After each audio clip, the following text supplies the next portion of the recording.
है। भाई बीरेन जी, सरकार के इस दांव को आप किस तरह से देखते हैं? ये तो एक बड़ा पॉलिटिकल रिलीजियस मूव किया है। अब स्वामी प्रसाद जी कह रहे हैं कि ये तो हमसे डर के किए हैं। देखिए, धर्म और शिक्षा, इन दोनों के बीच ये माना जाता है कि जब आदमी ज़्यादा शिक्षित हो जाता है तो वो धर्म को कम महत्व देता है। शिक्षा हमें समझदार बनाती है, बुद्धिजीवी बनाती है, सही गलत का फैसला करने की क्षमता विकसित करती है, देती है। लेकिन धर्म हमारी जीवन शैली है, धर्म हमें रोशनी दिखाता है, धर्म आदमी को इंसान बनाता है। दोनों की बड़ी अपनी अपनी जगह ज़रूरतें हैं, और इस ज़रूरत में जब सरकारें अपने हिसाब से शामिल हो जाती हैं, तब फिर ये सोचना होगा कि मंदिर में, मस्जिद में धार्मिक कार्यक्रमों के आयोजन से समाज को कितना फ़ायदा मिलेगा, कितना हम तरक्की करेंगे। राजनीति को दीर्घकालिक धर्म कहा गया है। धर्म दीर्घकालीन एक राजनीति है, और बीजेपी इसको पूर्णकालिक बनाए हुए है। जिस पार्टी का जन्म धर्म के ही आधार पर हुआ है, अगर वो इस तरह के धार्मिक आयोजन करने जा रही है तो इसमें कोई आश्चर्य नहीं होना चाहिए। बीजेपी का जन्म राम मंदिर आंदोलन और जो उसका देश में प्रादुर्भाव और प्रभाव और जो ऊंचाइयां हासिल की वो राम के नाम पर की हैं। लेकिन बीजेपी को तब और फायदा हो जाता है जब राम और रामचरितमानस के नाम पर स्वामी प्रसाद मौर्य जैसे लोग विवाद करते हैं और उसका सीधा वोट बीजेपी की ओर एक तरफा गिरता है। हिंदुत्व का विरोध, देखिए 10 में से 9 आदमी राम और रामचरितमानस को मानता है हिंदुओं में, एक आध भले कोई ऐसा हो। अगर ऐसे में उस विषय पर कोई विपरीत धारा बहेगी तो उसका नुकसान विपक्षी दलों को होगा। आपने देखा कि लाउड स्पीकर के मामले पर योगी सरकार ने कितना लाभ लिया, लाउड स्पीकर मस्जिदों से उतरवाए गए। इसी तरह इफ्तार पार्टियां होती थी, उसका विरोध करके हिंदुओं के को एक बहुत बड़ा वर्ग बीजेपी के साथ वो जुड़ा। तो अब जब गली गली कथा शुरू हो जाएगी तो किसी में इतनी हिम्मत नहीं वो विरोध कर सके इसका। और भाजपा 2024 तक इस भक्तिमय माहौल को बनाए रखना चाहती है, और ये कथा यही नहीं मध्य प्रदेश में भी हो रही है। मैंने एक दिन कहा था, वहाँ से भी कुछ लिया गया है।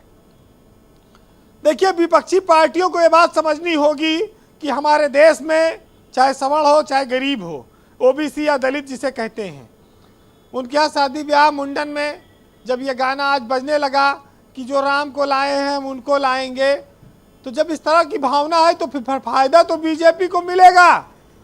और धर्म का जितना प्रचार प्रसार होगा वो उतना फायदा लेगी। हम लखनऊ में बैठकर ऐसे बीजेपी को हटाने का सपना कोई विपक्षी दल नहीं देख सकता। उसको ये देखना होगा कि बीजेपी को दूसरे मुद्दों पर कैसे घेरा जाए।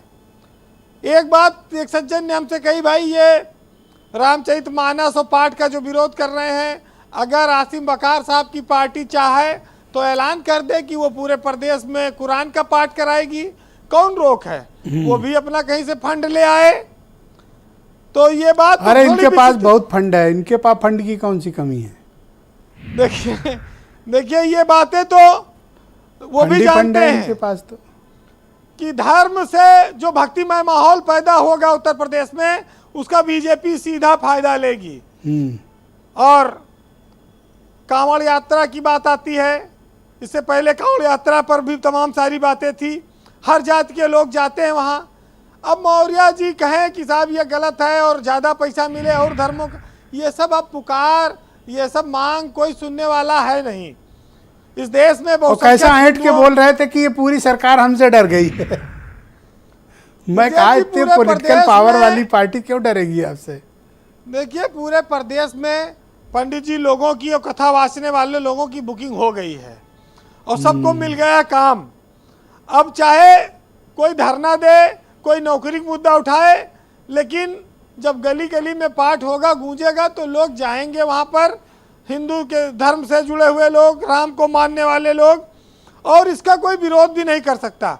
फंड की रही बात, तो जितने धार्मिक आयोजन होते हैं सब चंदा चुटकी से भी होते हैं, कोई वहाँ सरकारी फंड से नहीं होता है हर काम इस देश में। हाँ, यात्रा चलती थी, श्रवण यात्रा, ट्रेन यात्रा, तमाम सारी यात्राएं सरकारी फंड से होती, वो आप करा लीजिए। देखिए, जहाँ धर्म आता है वहाँ शिक्षा गौण हो जाती है, वहाँ तर्क नहीं चलेगा। हरिशंकर परसाई ने एक बड़ा व्यंग लिखा था, उन्होंने कहा था कि इस देश के बुद्धिजीवी शेर हैं, पर वो सियारों की बारात में बैंड बजाते हैं। तो ऐसी बुद्धिमत्ता का क्या फायदा जब बजाना बैंड है वो भी सियार की बारात में। तो ये एक बीजेपी का मास्टर स्ट्रोक है, आप कह सकते हैं 2024 के लोकसभा चुनाव के लिए जी। कुछ लोग जीवन को आनंद समझते हैं, मौज मस्ती के साथ बिताते हैं, कुछ लोग धर्म को लेकर, जात को लेकर लड़ते फिरते रहते हैं। तो सुनिएगा, एक गाना आया था कि संसार से भागे फिरते हो, भगवान को क्या तुम पाओगे, और इस लोक को भी अपना न सके, उस लोक में भी पछताओगे, और ये पाप है क्या ये पुण्य है का, रीतों पर धर्म की मोहरें हैं, और हर युग में बदलते धर्मों को कैसे आदर्श बनाओगे, और ये भोग भी एक तपस्या है, तुम त्याग के मारे क्या जानो, अपमान रचयिता का होगा, रचना को अगर ठुकराओगे। हम कहते हैं ये जग अपना है, तुम कहते हो झूठा सपना है, हम जन्म बिता कर जाएंगे, तुम जन्म गंवा कर जाओगे। बहुत शुक्रिया वीरेंद्र जी, आपका बहुत बहुत धन्यवाद। ग्राउंड